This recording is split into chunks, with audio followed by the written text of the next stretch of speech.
Deuteronomy chapter 31.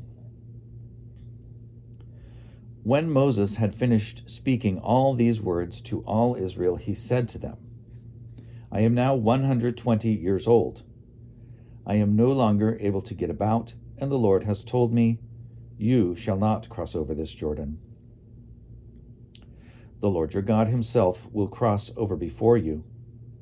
He will destroy these nations before you, and you shall dispossess them. Joshua also will cross over before you as the Lord promised. The Lord will do to them as he did to Sihon and Og, the kings of the Amorites, and to their land when he destroyed them. The Lord will give them over to you, and you shall deal with them in full accord with the command that I have given to you.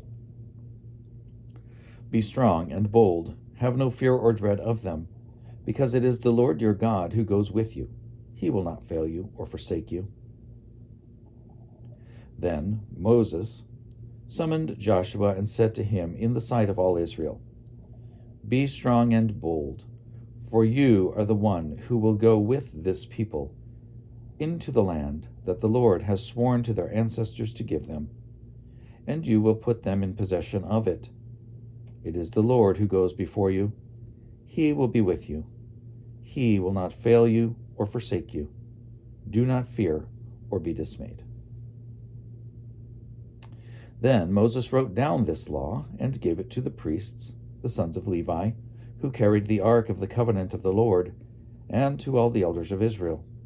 Moses commanded them, Every 7th year in the scheduled year of remission during the festival of booths, when all Israel comes to appear before the Lord your God at the place that he will choose, you shall read this law before all Israel in their hearing.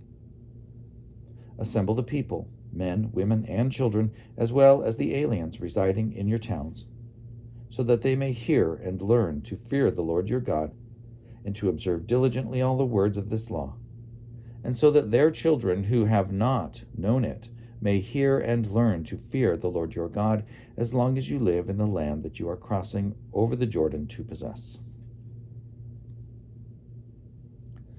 The Lord said to Moses, Your time to die is near. Call Joshua and present yourselves in the tent of meeting so that I may commission him. So Moses and Joshua went and presented themselves in the tent of meeting, and the Lord appeared at the tent in a pillar of cloud. The pillar of cloud stood at the entrance to the tent. The Lord said to Moses, Soon you will lie down with your ancestors. Then this people will begin to prostitute themselves to the foreign gods in their midst, the gods of the land into which they are going. They will forsake me, breaking my covenant that I have made with them. My anger will be kindled against them on that day. I will forsake them and hide my face from them. They will become easy prey, and many terrible troubles will come upon them. On that day they will say, Have not these troubles come upon us because our God is not in our midst? On that day I will surely hide my face on account of all the evil they have done by turning to other gods. Now therefore write this song and teach it to the Israelites. Put it in their mouths, in order that this song may be a witness for me against the Israelites.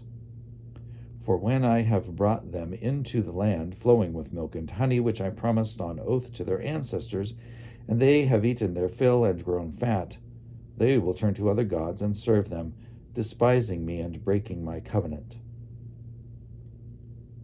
And when many terrible troubles come upon them, this song will confront them as a witness, because it will not be lost from the mouths of their descendants. For I know what they are inclined to do even now, before I have brought them into the land that I promised them on oath. That very day Moses wrote this song and taught it to the Israelites. Then the Lord commissioned Joshua son of Nun and said, Be strong and bold, for you shall bring the Israelites into the land that I promised them. I will be with you. When Moses had finished writing down in a book the words of this law to the very end, Moses commanded the Levites who carried the ark of the covenant of the Lord, saying, "Take this book of the law and put it beside the ark of the covenant of the Lord your God. Let it remain there as a witness against you. For I know well how rebellious and stubborn you are. If you already have been so rebellious toward the Lord while I am still alive among you, how much more after my death? Assemble to me all the elders of your tribes and your officials, so that I may recite these words in their hearing, and call heaven and earth to witness against them. For I know that after my death you will surely act corruptly, turning aside from the way that I have commanded you. In time to come, trouble will befall you, because you will do what is evil in the sight of the Lord, provoking him to anger through the work of your hands." Then Moses recited the words of this song to the very end in the hearing of the whole assembly of Israel.